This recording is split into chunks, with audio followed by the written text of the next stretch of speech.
Hey guys, நான் தான் குமார். நான் ஐடி கம்பெனியில் ஒரு சாஃப்ட்வேர் டெவலப்பராக வேலை செஞ்சிட்ருக்கேன். என்னோட வாழ்க்கை ரொம்ப ஸ்மூத்தாக போயிட்டு இருந்துச்சு. ஆனால் ஒரு நாள் ஒரே சம்பவத்தால் என்னோட வாழ்க்கையே அமானுஷமாக மாறிடுச்சு. அது என்னென்னு தெரிஞ்சுக்கிறதுக்கு முன்னாடி சப்ஸ்கிரைப் பண்ணாமல் பார்க்குறவங்க சப்ஸ்கிரைப் பண்ணிட்டு பாருங்க. இப்போ நம்ம கதைக்குள்ளே போகலாம். அன்னைக்கு இரவு குமார் தன்னுடைய வேலையெல்லாம் முடிச்சுட்டு தன்னுடைய சொந்த ஊரான கில்லிப்பேட்டைக்கு போயிட்டு இருந்தாரு.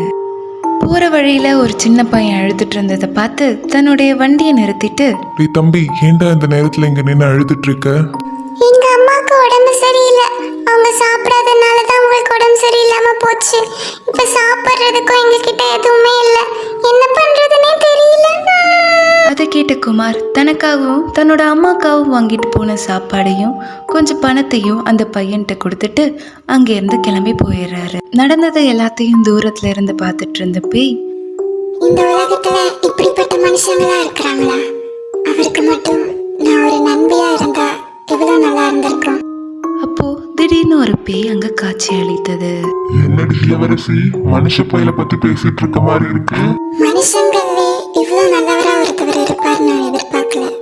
அவரை மட்டும் நான் கல்யாணம் பண்ணிக்கிட்டா எவ்வளவு நல்லா இருக்கும். என்னடி வளர்ற? வளரலடி, நான் உண்மையா அவரை கல்யாணம் பண்ணிக்க போறேன். ஆனா நீ ஒரு பேய், எப்படி நீ அவரை கல்யாணம் பண்ணிக்க முடியும்? எப்படின்றத நீனே கூடிய சீக்கிரம் பார்ப்ப.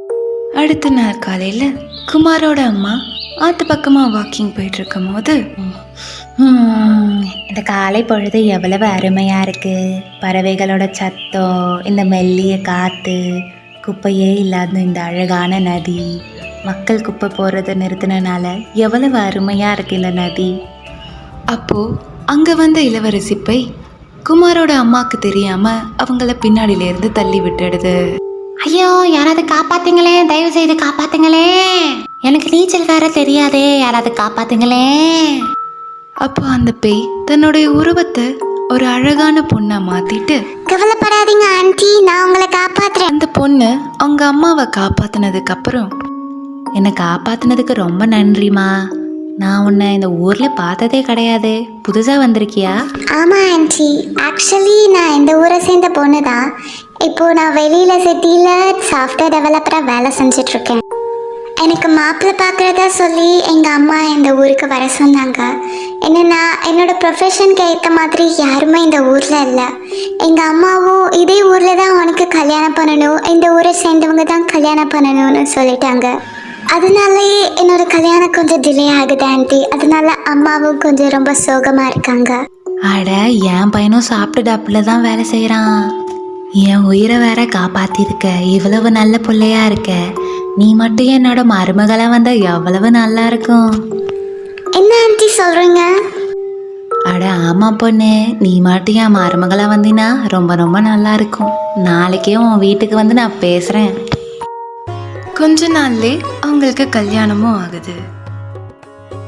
அவங்களுக்கு கல்யாணமான ஒரு சில நாட்கள் கழித்து இளவரசி பேய் தன்னோட வீட்டோட கிச்சன்ல நின்று தன்னோட மாமியாருக்காகவும் தன்னுடைய கணவனுக்காகவும் ஆர்வமா சமைச்சிட்டு இருந்தா. அப்போ எப்படிதான் அந்த மனுஷங்களாம் 2 காயை வச்சு சமைக்கிறாங்கன்னு தெரியல. ரொம்ப கஷ்டமா இருக்கு.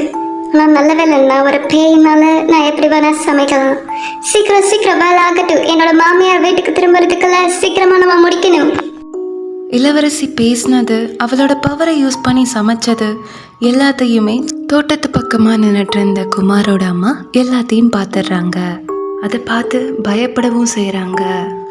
தான் பார்த்ததை எல்லாத்தையும் தன் மகன்கிட்ட சொல்லணும் அப்படின்னு சொல்லிட்டு நடந்த விஷயத்த எல்லாத்தையுமே தன் பையன்கிட்ட சொல்றாங்க. அட என்னம்மா நீங்க சொல்றதெல்லாம் நம்புற மாதிரியா இருக்கு. போங்க, போய் முதல்ல ரெஸ்ட் எடுங்க, போங்க. அது இல்லடா, நான் உண்மையா பார்த்தேன். ஏண்டா நம்ப மாட்டே? அம்மா, நீங்க சரியா தூக்கம் இல்லாததுனால தான் அப்படி பேசுறீங்க. போய் தூங்குங்க, நாளைக்கு எல்லாம் சரியாயிடும். அன்னைக்கு இரவு குமார் நல்லா தூங்கிட்டு இருந்தான். அவனுக்கு ஒரு வித்தியாசமான சவுண்டு கேட்டுச்சு. அப்போ அவன் என்ன சத்தம் அப்படின்னு சொல்லிட்டு எழுந்து பார்த்தப்போ அங்க இளவரசி போய் அவளோட சாப்பாடு மேல ஒரு எலியை வச்சு சாப்பிட்டுட்டு இருந்தா. அதுவும் அவளை சுற்றி ஒரு கருப்பான உருவம் படர்ந்து போயிருந்தது. அதை பார்த்துட்டு அவன், யார் நீ?